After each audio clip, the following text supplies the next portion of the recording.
Will democracy survive the next couple of years?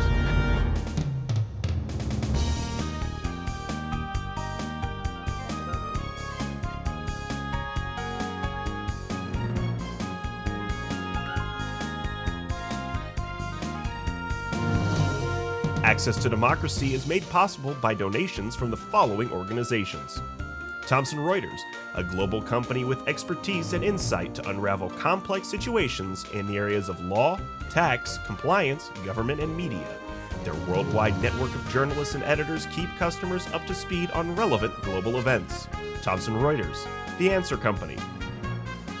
Crutchfield Dermatology, a full-service treatment center and Medi-Spa in Eagan. Their goal is to help you look good and feel great with beautiful skin. With service built around courtesy, dignity, and respect, Mayo-trained Dr. Charles Crutchfield personally treats each patient and is acknowledged as one of the nation's best physicians.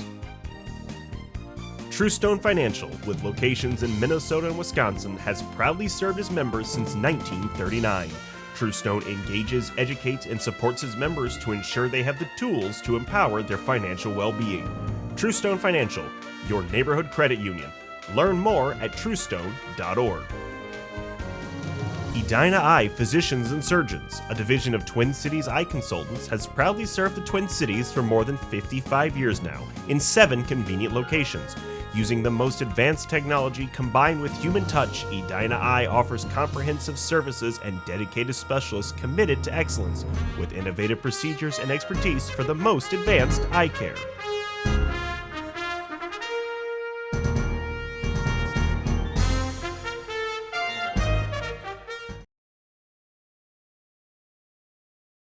Welcome once again to Access to Democracy. And we're with one of our favorite, not only sponsors, but people, Dr. Charles Crutchfield, who is one of the top dermatologists in the nation, a Mayo-educated dermatologist. And welcome, Charles. We'll talk a little bit about you, but welcome. Hey, thanks for having me. It's always a pleasure.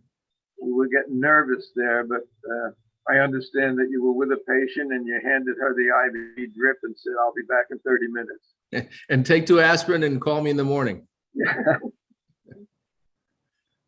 Dr. Crutchfield is very unique because he's not only a dermatologist with a flourishing practice, he handles every patient individually himself. With a staff of about 40 people, and he has now opened up a large practice where they work on skin and dermatology and spa, and they do body peeling. And why don't you tell us everything that you're doing now? Sure. You're becoming a tycoon. So, hey, anything with skin, hair, and nails is especially dermatology. And so we do traditional medical treatments such as psoriasis and eczema and atopic eczema. We treat warts, also acne, things like that. We also do some of the newer generation treatments and look at rejuvenation for the skin and face. And we have a whole Medi-Spa, and we do all kinds of aesthetic medicine. So we're a full spectrum practice. We take care of pediatric patients and geriatric patients, and we enjoy taking care of all patients. And not only that, but you also do minor operations. I know a fellow who recently had some skin cancer that you were working on, and it's still to be finished. And yes, if you look at the scars on my head, you can see them. Yeah, and so we work with our partners too on smaller cases. I handle them myself. On larger cases, I usually have a colleague work on it with me, and I focus in on some of the aesthetic things. So we have really nice collaborations around the Twin Cities to take care of skin cancers and psoriasis and acne. That's kind of our specialty. Now, not only that, but in the years that you have really established this practice, and I must say that your mother was a leading pediatrician, and here in Minnesota, your father delivered over 10,000 children, babies, and then decided to become a doctor. No. He was really Right. a leading pediatrician. Yeah. You have followed in their path. You have a daughter who is an outstanding artist, who also was a karate champ, who also was a flourishing pianist who's going to NYU. And among other things, you are also the dermatologist for a lot of the sports teams. And in particular, the one I'm thinking of right now is the Minnesota Twins, because the Minnesota Twins not only are a favorite if we ever get baseball back this year, as we're in a lockdown, but the Minnesota Twins also just had Tony Oliva named to the Hall of Fame. Incidentally and coincidentally, Tony will be a guest this Friday on Patrick Klinger's Behind the Game show, which is also produced by Access to Democracy. And I think we have a picture of Tony with your father and your son, if I'm not mistaken, that Avi will splice into the interview at some point. We also have a Twins logo. And what other teams do you represent in terms of dermatology? Well, we take care of all the sports teams, and including the Vikings and the Twins and the Timberwolves and the Wild and the Lynx. And we've even seen a few players from Minnesota United. But I am so proud and so happy for Tony Oliva. He's been a patient and friends for years. In fact, he coached my father down in the spring leagues, and they won the championship. They were the Cuban Comets. And so he's been a longtime family friend, and we've been a big supporter of him getting into the Hall of Fame, deservedly so. We also were a member of a group of people that lobbied for him and sent out different announcements to make sure he got in. We've been doing this since 2014. So this year was just an absolute pleasure.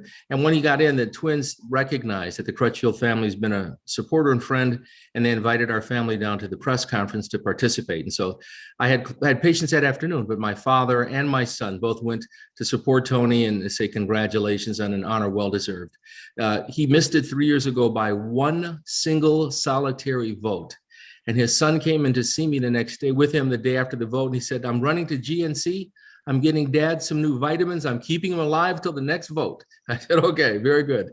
And they did it, and he made it, and he's in. So I too am very proud of my father. He was one of the first African-American obstetricians, gynecologists to graduate from the University of Minnesota. And like you said, he's delivered close to 10,000 babies in the Twin Cities. There's not a day that goes by that I don't see 2 or 3 or 4 patients that he saved their lives, delivered their children.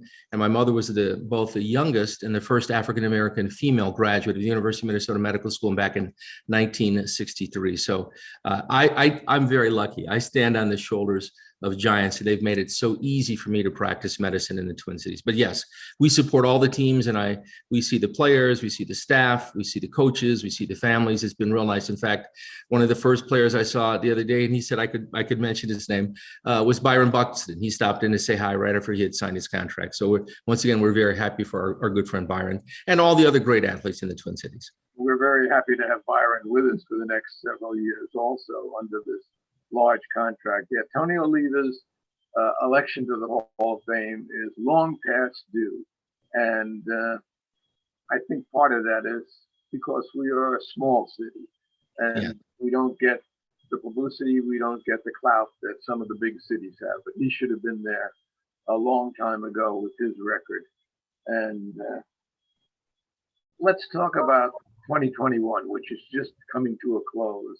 And what kind of a year has it been in terms of running your practice, in terms of the pandemic, and in terms of your own particular battle, health battles, which you have been going through this year? Yeah. Well, finishing up on the Tony thing, and I think we've got a picture, but it's another reason we've been really pushing for a refreshment or an update of the Twins logo, because you really want a logo that captures the history of the Twins, but you also want it to reflect the great players who played with the Twins throughout the years. And when you look at the logo in the outfield right now, I don't see a lot of people on that logo that look like the current Twins players or the great Twins players that we've loved, like Kirby Puckett or Tony Oliva or Rod Carew. So it's time for a refresh, and we have one that we've Tony's inserted there, and we hope they'll take the ball and run with it. Like I said, the Twins are an amazing organization. I know they'll do the right thing, and I know they're considering it right now. So I would just urge them along a little bit more. So Well, the other thing too is we actually did a program on that with yes. Dave St. Peter, in which I proposed that logo that you had suggested. And since Tony got into the Hall, it looks even better. It's even a better logo. So, but yeah, 2021 it's been a challenging year, and what most people don't realize with the COVID, more people in the United States have died in 2021 than they did in 2020 from COVID. We're crossing the 800,000 death rate, which is more in the last year than it has been the year before. So it's been very, very challenging. And even you mentioned my daughter, Olivia, she's out at New York University, and they just announced this afternoon that most of the major universities are shutting down and going back to online learning. And she said she just received a notice from New York University that they too are looking at that right now. So it's been a challenging year. And many people know that I've had my own battle with cancer. It's kind of been interesting to be on the other side of the door. Usually I'm the doctor taking care of patients, but I found myself a patient being taken care of by the doctors who are my colleagues. And I've had an ongoing battle with non-Hodgkin's lymphoma. And I've had several treatments at the Mayo Clinic. And I went through a series of 6, and they said, it's almost gone. I said, whoa. This word almost, I don't like that word. I want the gone part. So the battle continues, and I'm receiving treatments as we go, and I remain optimistic. And I can't thank all of my friends and family and colleagues enough for all their support. And interestingly enough, the fact of the matter is that you've been able to maintain the practice during this and during not only the pandemic, but your own battle. And I might say that you recently received a letter of commendation because with all your employees, Crutchfield Dermatology was one of the first organizations to have 100% vaccination participation, and you were cited for that. And I wish only that more organizations were as forceful about it as you were. And I wish also that the unvaccinated really would get themselves vaccinated, because they're just exposing the rest of us to needless, really terror in terms of this vaccine and in terms of this pandemic. Yeah, it was extremely challenging. And as head of our organization to actually say, this is what I want, when other people are saying, listen, in these times, it's tough to find, everybody's quitting. There's no one, we can't find people to do jobs. And if you're going to make a vaccine requirement, we're going to lose all kinds of employees. And we did. We lost about 10% of our employees that didn't want to get vaccinated. But I said, this is where we draw the line. If you're not interested enough in getting vaccinated and protecting society as a whole, maybe you're not interested enough to work at our clinic. And so we do the line, and it's turned out very well. But it was not an easy thing to do. And that's where, I told my wife, this is where leadership comes in. And so hopefully people get vaccinated. It's easy to do. We're running vaccine clinics every day in our clinic. We're running it on the weekends. We've got it for kids. We've got boosters. You need a shot, come and see us. We'll take care of you. It may be that we're getting around to the 4th shot one of these days also. We probably will. Probably will. One of the things about you in terms of the African-American community, you are not only a bulwark of the African-American community, you have done so much within the community to foster good relations. And you were recently involved in a book on history of the Black community in Minnesota, which came out a few months ago to great reviews, and it's being picked up as a historical, really, centerpiece. And you also have a foundation to help underprivileged kids. Yes. And, you're so involved in the community. Where do you find the time for all this? Yeah, it's easy for me because I grew up here. I knew most of the people. So for example, High School for Recording Arts and my good friend David Ellis, who's the chancellor there. So we support them every year with scholarships for the kids. We also support the University of Minnesota Medical School with scholarships. And also we're starting a brand new thing called a practicum in dermatology, focusing on skin of color. So we're training the residents at the University of Minnesota. So we're very excited about this. And we've also had the doctors Charles and Susan Crutchfield lectureship every year for the last 11 years. And we fly in experts from around the world to give lectures and educate other physicians in Minnesota how to take care of skin of color. So we try to stay as involved as we can. Well, you've done more than stay involved. You've also been very involved in suicide prevention. Talk about that. Yeah, so I unfortunately had one of my very close cousins who I grew up with fall victim to this. And this is something that's near and dear to our heart. We have support the suicide prevention line. We have all kinds of connections and different physicians that we can plug patients into. And so this is another thing, and also distracted driving, because that's killing more people than it really should every year. And one of the things that people of color were reluctant to do, because over the years and over years of prejudice, they have become suspect not only of law enforcement, but of medicine and of experiments like Tuskegee. You have been very active in urging members of the Black community to get themselves vaccinated to fight this COVID-19.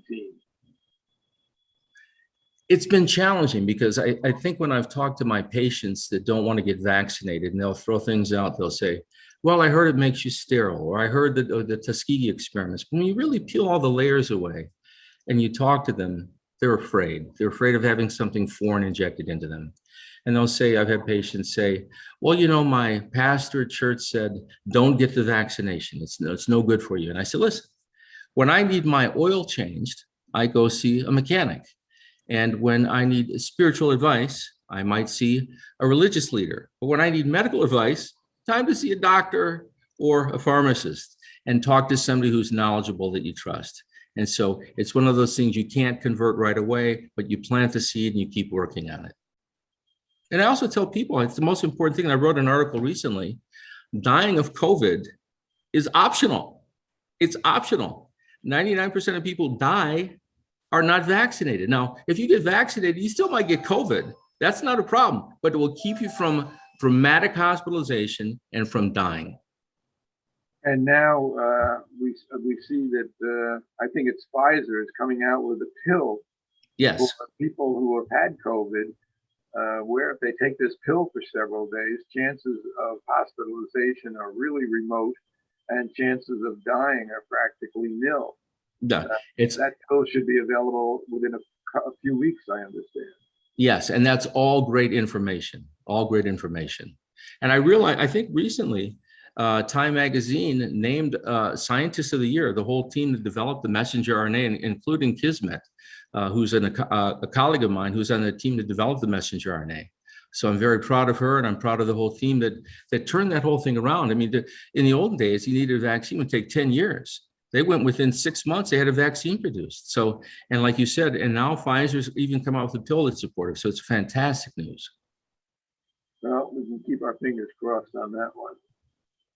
What do you see on the road ahead? We've had a lot of incidents, particularly in this area.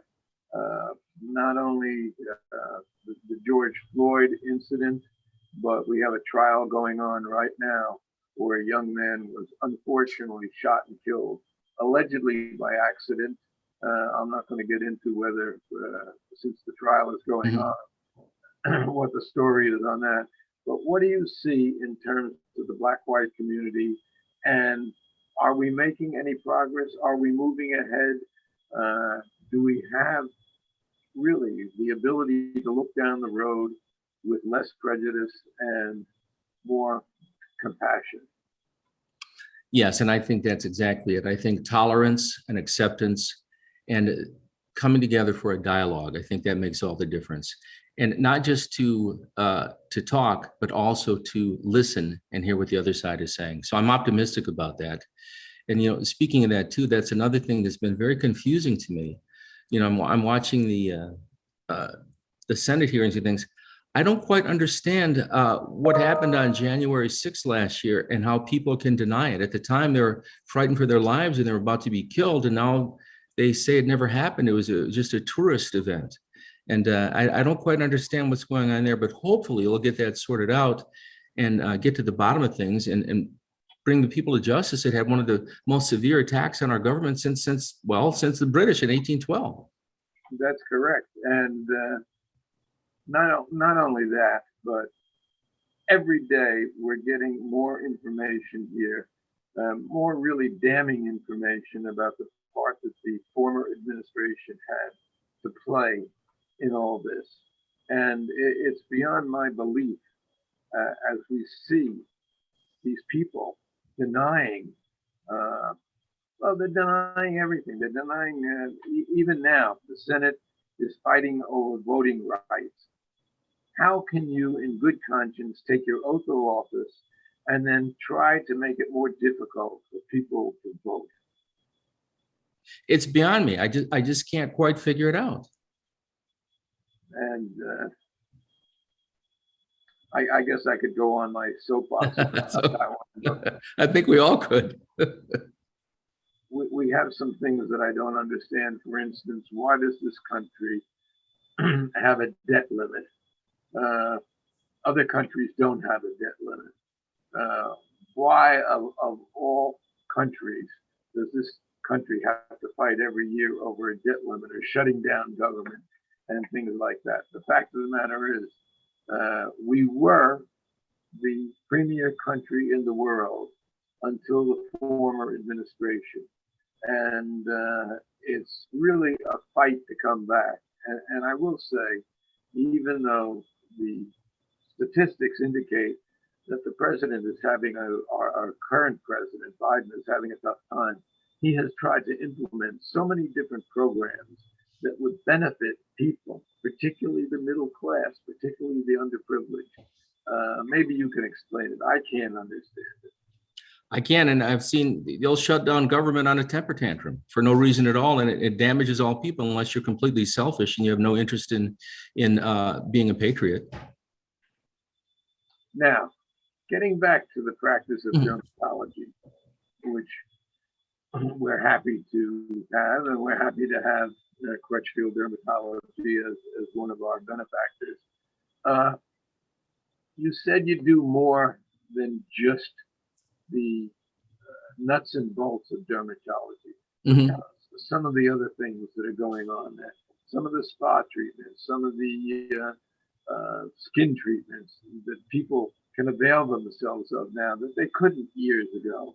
Yeah, hey, it's amazing. All the new biologic treatments for the treatment of psoriasis and the newer treatments, combination treatments for acne are amazing. The results are unlike anything I've seen. We also have a whole new line of treatments for hair loss. And so once again, we do an exhaustive evaluation to figure out the cause, and we attack the cause.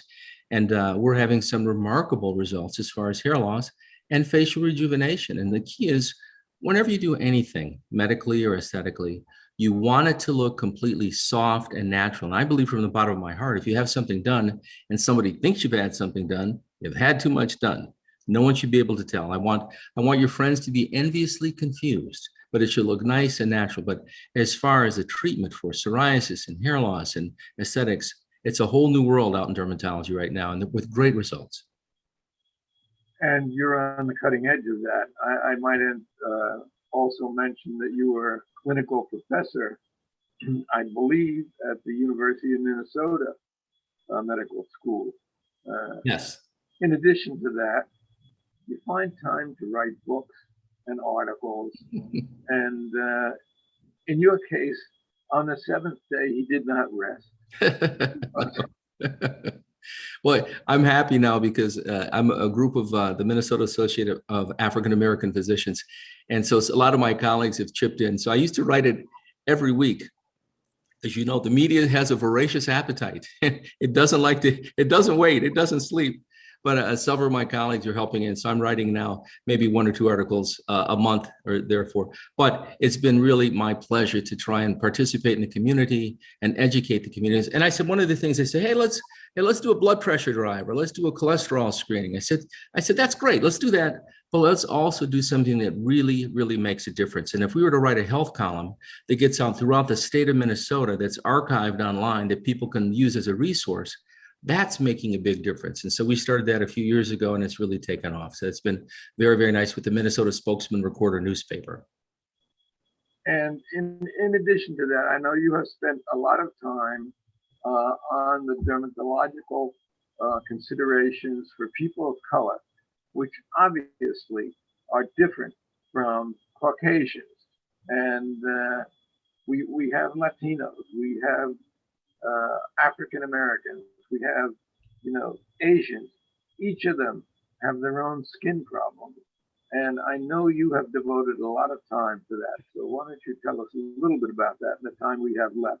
Yes. Hey, it's funny because I just finished a phone call before this meeting with the University of Minnesota, and we're looking at developing what we call a dermatology practicum in skin of color to train both the medical students and the residents and other interested physicians on different nuances in the treatment, in the successful treatment of skin of color issues. So we're very excited, and I think we're going to be moving forward. I talked to Dr. Maria Hordinsky, the chairman of the Dermatology Department at the University of Minnesota. And so we're getting that all lined up. We're very excited about that. And anything else you'd like to cover in the couple of minutes that we have left, either about the year that we have just endured or looking ahead to 2022? Well, I remain the eternal optimist, and I think things can only get better. But like I said, I think it's a matter of being sensitive and not just talking, but listening to other people's concerns and making sensitive adjustments to those. And I really, it's been my pleasure being affiliated with your show. I want to congratulate you for probably one of the greatest shows in the United States right now. It's been going on for so many years, and it's helped so many people, and it's educated so many people. So my hat's off to you. Congratulations. And as I'm trying to slow down a little bit at 87, and by the way, 87, how about that? Look at the top of this head. I'll be telling you about growing hair. I promise if he behaves, it'll feel faster. So I'm optimistic it's going to get better. Steve Francisco, who was sitting in here, is going to join with Sharon and step in here, and within the next year, I hope that I can phase down to a large degree, although the program, I hope, will be my legacy and continue on for years to come. And maybe I can sit in my rocking chair and work on the novel that I've been struggling with for 10 years. Hey, that sounds great. I also like your book about your dog, Toby. That's awesome. And we have that available on our web, but it's wonderful. Yes, and you offered, you gave us a nice boost on that in terms of selling it, and it's still available on your website, as a matter of fact. We thank you for that, and we thank you for the person that you are, Dr. Charles Crutchfield, really dermatologist in Eagan, Minnesota, who is really known worldwide and respected worldwide, and we are so lucky to have you not only in our professional community, but as our friend. Dr. Crutchfield, thank you so much. Thank you as always. It's my pleasure.